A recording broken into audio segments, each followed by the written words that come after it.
students. Today we will do usage of for and since. What is the difference between the usage of for and since? So पहले हम करेंगे for का use. In English, we use the preposition to talk about an amount of time or space. The amount of time could be seconds, minutes, hours, days, months, or even years. That can be any. But the amount of time does not need to be exact. जहाँ पर time exact ना दिया हो, you could use for. जहाँ पर आपको time exact given ना हो, वहाँ पर आप क्या यूज़ करेंगे? फॉर.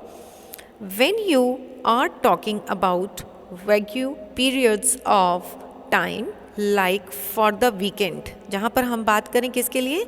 वीकेंड की, बट हमें कंफर्म नहीं है यहाँ पर time period.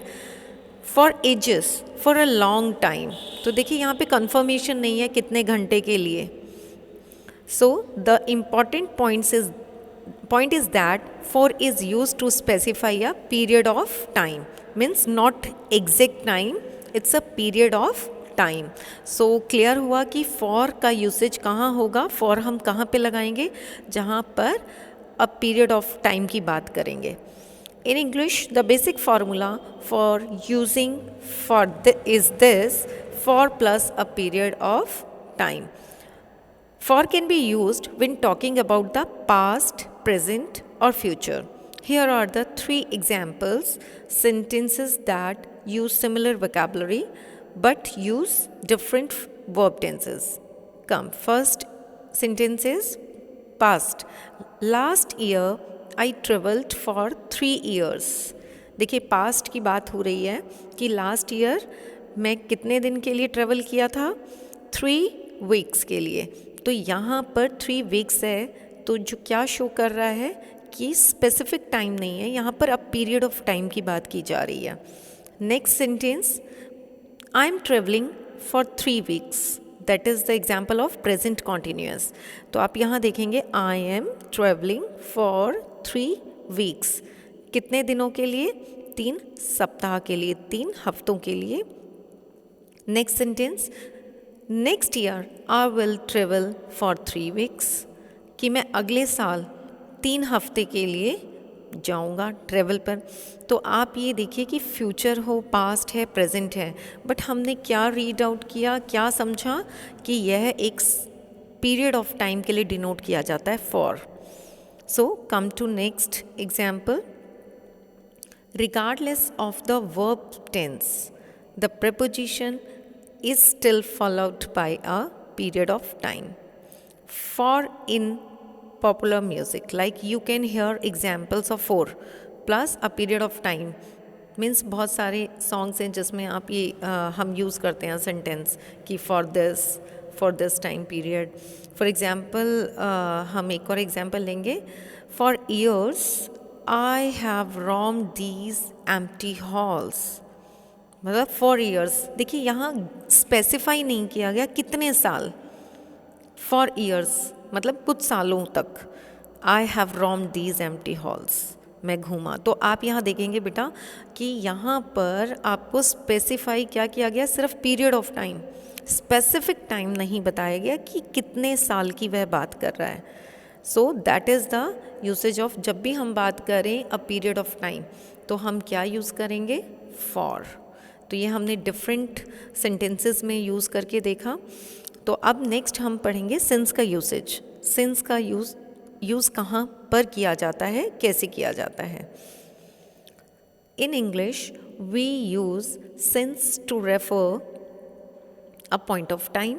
Since can refer to a point after a specific time or event in the past, or it can refer to a particular point beginning sometime in the past and continuing until the present time.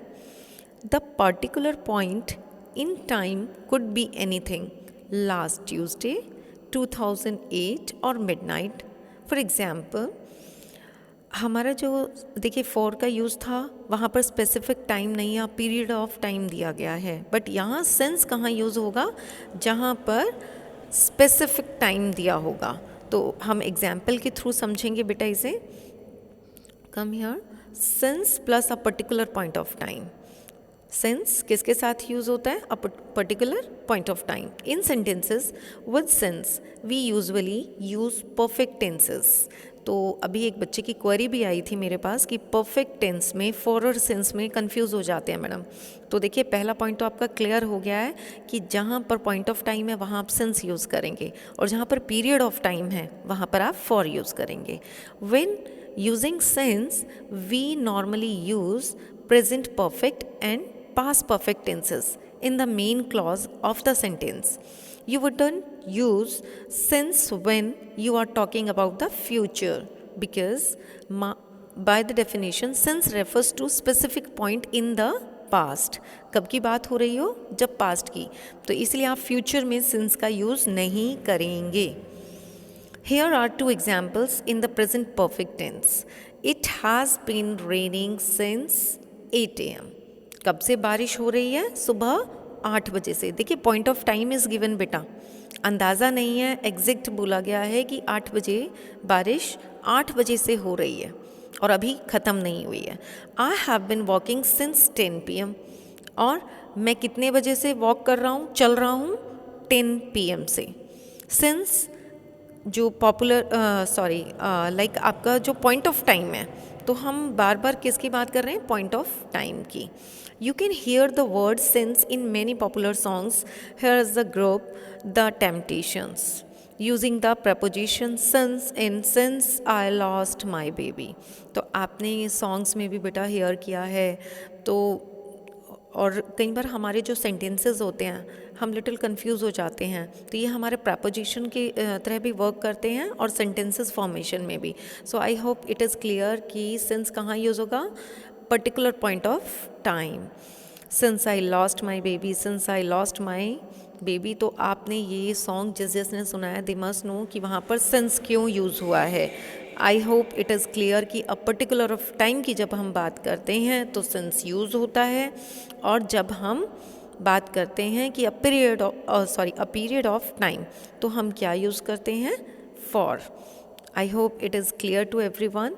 Since और for का use हमने किया, और बेटा आप comment box में बताएंगे और विद एग्जाम्पल आप ट्राई करेंगे सो दैट आपकी कन्फ्यूज़न दूर हो जाए। ओके।